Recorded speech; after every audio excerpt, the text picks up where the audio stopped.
Tim SAR gabungan mengevakuasi sepasang suami istri yang terjebak dalam reruntuhan atap bangunan di Makassar. Kedua korban sempat terhimpit atap bangunan yang roboh sebelum diselamatkan.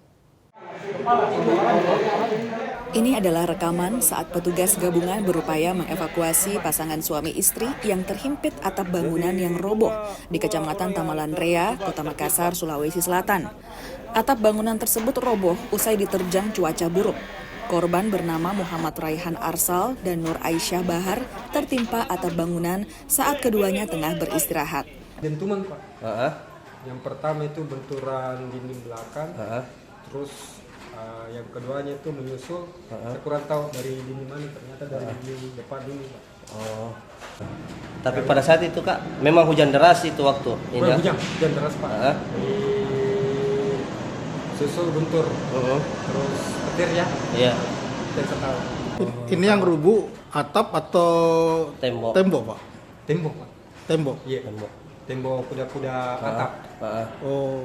Petugas pun berjibaku untuk menyelamatkan kedua korban.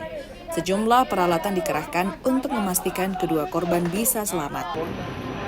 Angin kencang mengenai tadi rumah sekitar pukul 15.30. Kemudian salah satu bangunan kita di sini terkena dan atapnya roboh, sehingga dindingnya juga ikut roboh. Dan korbannya ada 2 orang, satu laki-laki dan satu perempuan, suami istri ya, Pak ya. Kemudian yang parah tadi istrinya bisa ditarik segera, yang parah ini suaminya.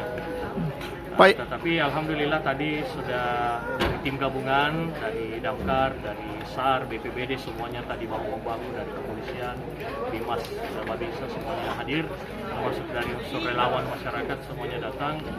Dan alhamdulillah sekarang ini pukul 17 tadi, kurang lebih pukul 17 itu sudah dievakuasi dan dibawa korban ke penanganan medis yang terdekat.